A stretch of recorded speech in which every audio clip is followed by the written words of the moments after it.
اعوذ باللہ من الشیطان الرجیم بسم اللہ الرحمن الرحیم۔ سامعین و ناظرین، عارف باللہ حضرت شیخ نور الدین جامی قدس سرہ السامی کی متبرک کتاب لواحِ کا مطالعہ جاری ہے، اور آج خواندگی کا آغاز لائحہ دوم سے ہوگا۔ تو آئیے مطالعہ کرتے ہیں۔ لائحہ دوم تفرقہ عبارت از آن است کہ دل را بواسطہ تعلق با امور متعددہ پراگندہ سازی و جمعیت آنکہ از ہما بمشاہدہ واحد پردازی۔ اس لائحہ میں عارف باللہ جامی نے تفرقہ اور جمعیت کی وضاحت فرمائی ہے۔ تفرقہ اور جمعیت یہ دو اصطلاحات ہیں علم تصوف اور علم سلوک کی۔ تفرقہ کا جو تلفظ ہے اس پہ قارئین کو خصوصی توجہ دینی چاہیے۔ اس کو لوگ تفرقہ پڑھتے ہیں، جو درست نہیں۔ یہ مصدر تفعلہ کے وزن پر ہے، جیسے تجربہ۔ تجربہ کو بھی لوگ تجربہ پڑھتے ہیں، اور تفرقہ کو لوگ تفرقہ پڑھتے ہیں۔ اور عموماً یہ کہا جاتا ہے کہ بھئی تفرقہ نہ ڈالو، اتحاد، قرآن مجید اتحاد کا درس دیتا ہے، تفرقے کا نہیں۔ تو تفرقہ کا لفظ درست نہیں۔ اگر آج کا کوئی نام نہاد اسکالر، کوئی پروفیسر، کوئی محدود علم رکھنے والا شخص یہ کہنا شروع کر دے کہ یہ اردو میں مستعمل ہو گیا ہے اور اردو والے تفرقہ کہتے ہیں، تو یہ بالکل غلط ہے، اس لیے کہ یہ قرآن مجید میں استعمال ہوا ہے، اور جب ہم قرآن مجید کی آیت کا ترجمہ کریں گے تو اس وقت ہم تفرقہ سے ہی اس کا ترجمہ کریں گے۔ اور چونکہ قرآن مجید نے ہمہ وقت محفوظ رہنا ہے اور رہنا ہے، تو اس کے جہاں معانی نے رہنا ہے وہیں اس کے الفاظ نے رہنا ہے، اور جس عربی میں قرآن پاک موجود ہے اس کی گرامر نے باقی رہنا ہے، اس لیے مصدر نے مصدر رہنا ہے، اور اسم فاعل نے اسم فاعل رہنا ہے، اسم مفعول نے اسم مفعول رہنا ہے۔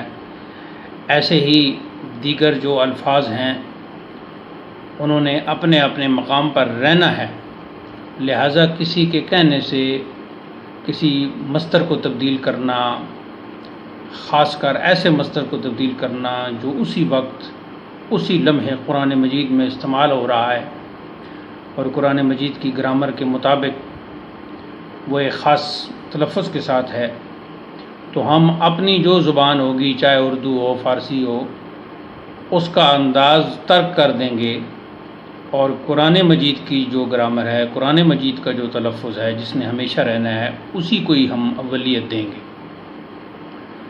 بعض الفاظ کا استثناء بھی ہوتا ہے، لیکن یہ ایک الگ بحث ہے، یہ زبان کی بحث ہے، اس طرف ابھی ہم نہیں جانا چاہتے چونکہ یہ درس تصوف ہے۔ تو جب زبان پر بحث کر رہے ہوں گے تو پھر ہم اس کی انشاءاللہ تفصیل بیان کریں گے۔ تو اس لفظ کو تفرقہ پڑھنا چاہیے، اور ایسے ہی تجربہ کہنا چاہیے۔ تجربہ اور تفرقہ یہ دونوں غلط ہیں، اور اگر کوئی دعویٰ کرے تو اس کا دعویٰ بھی غلط ہوگا۔ کسی ڈکشنری میں، کسی لغت میں تجربہ اور تفرقہ موجود نہیں ہے۔ تو تفرقہ کا لفظی معنی تو فرق ہے، جدا ہونا، مہجوری، الگ ہونا، علیحدہ ہونا۔ جمعیت کے یہ برعکس ہے، لیکن یہاں علم سلوک میں، علم تصوف میں تفرقہ سے مراد کیا ہے؟ تو عارف باللہ جامی فرماتے ہیں تفرقہ عبارت ازان است کہ دل را بواسطہ تعلق بامور متعددہ پراگندہ سازی. تفرقہ یہ ہے کہ تو دل کو امور متعددہ، مختلف کاموں، مختلف خیالات، مختلف سوچوں اور اندیشہ آئے گوناگوں کی وجہ سے تو اپنے دل کو پراگندہ سازی، اپنے دل کو تو منتشر رکھے. کبھی کس چیز کا خیال تو کبھی کس چیز کا خیال، کبھی ذہن ادھر متوجہ تو کبھی ذہن ادھر متوجہ.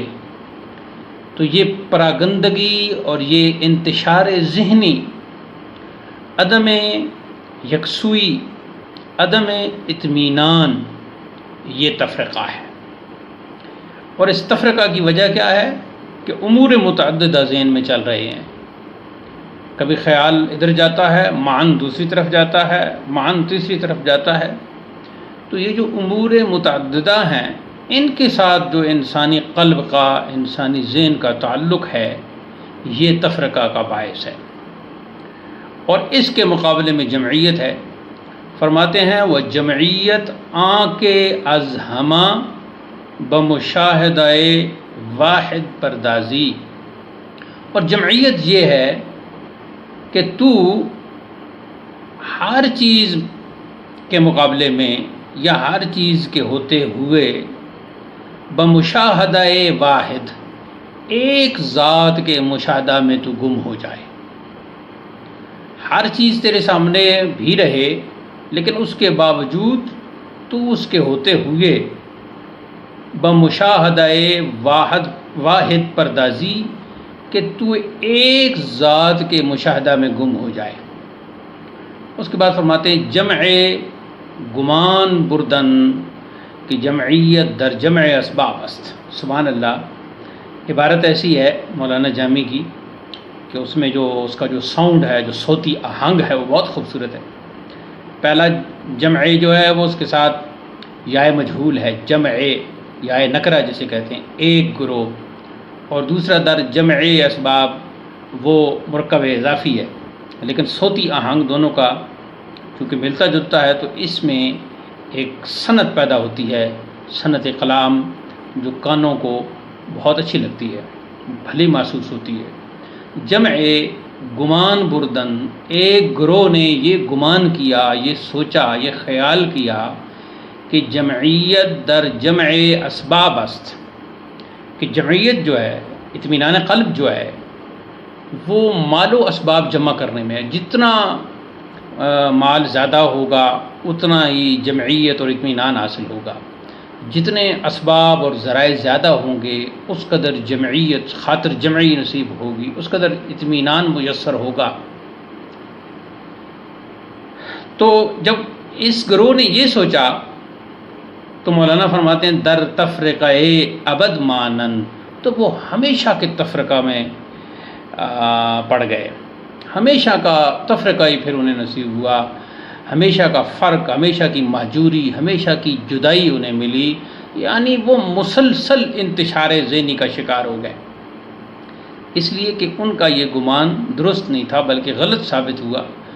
وہ مال و اسباب جمع کرنے میں لگے رہے اور ادھر تفرقہ انہیں ملتا رہا، یعنی انتشار ذہنی ان کا نصیب ہوتا رہا. وفرقہ بیقین دانستند، یا وفرقہ بیقین دانستند کہ جمع اسباب از اسباب تفرقہ است. سبحان اللہ، کیا عبارت آ رہی ہے، کیا سخن آ رہی ہے.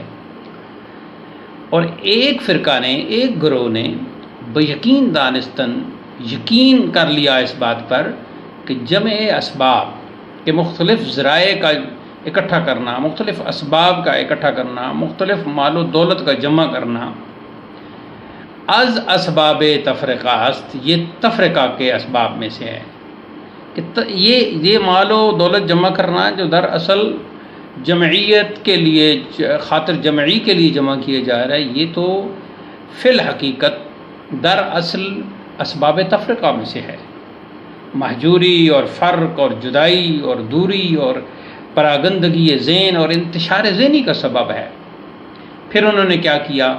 دست از ہما افشاندن،